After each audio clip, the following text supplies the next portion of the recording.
ಏಕೈಕ ಪುತ್ರನ ಸಾವಿನ ನೋವು ತಾಳಲಾರದೆ ದಂಪತಿಗಳು ಆತ್ಮಹತ್ಯೆ ಮಾಡಿಕೊಂಡಿರುವ ಅತ್ಯಂತ ದುರದೃಷ್ಟಕರ ಘಟನೆ ಛತ್ತೀಸ್ಗಢದ ಜಾಂಜ್ಗೀರಾ ಚಂಪಾ ಜಿಲ್ಲೆಯಲ್ಲಿ ಸಂಭವಿಸಿದೆ. 48 ವರ್ಷದ ಕೃಷ್ಣ ಮತ್ತು ಅವರ ಪತ್ನಿ 47 ವರ್ಷದ ರಮಾಬಾಯಿ ಮೃತಪಟ್ಟ ದಂಪತಿ. ಇವರ 21 ವರ್ಷದ ಮಗ ಆದಿತ್ಯ 2024ರಲ್ಲಿ ನಡೆದಂತಹ ರಸ್ತೆ ಅಪಘಾತದಲ್ಲಿ ಸಾವನ್ನಪ್ಪಿದ್ದನು. ಮಗನ ಸಾವಿನ ನಂತರ ದಂಪತಿ ತೀವ್ರವಾದ ಖಿನ್ನತೆಗೆ ಒಳಗಾಗಿದ್ರು ಮತ್ತು ಮಗನೇ ನಮ್ಮ ಪ್ರಪಂಚ, ಅವನೇ ಇಲ್ಲದೆ ನಾವ್ಯಾಕೆ ಎಂಬ ನೋವಿನಲ್ಲಿದ್ದರು. ಆತ್ಮಹತ್ಯೆ ಮಾಡಿಕೊಳ್ಳುವ ಮೊದಲು ದಂಪತಿ 4 ಪುಟಗಳ ಡೆತ್ ನೋಟ್ ಮತ್ತು ವಿಡಿಯೋ ಸಂದೇಶವನ್ನು ಕೂಡ ಬಿಟ್ಟು ಹೋಗಿದ್ದಾರೆ.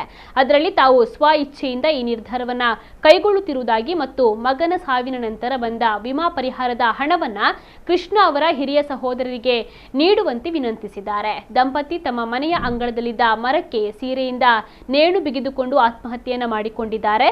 ಸೋಮವಾರ ಬೆಳಿಗ್ಗೆ ನೆರೆಹೊರೆಯವರು ಇದನ್ನು ಗಮನಿಸಿ ಪೊಲೀಸರಿಗೆ ದೂರನ್ನು ನೀಡಿದ್ದಾರೆ.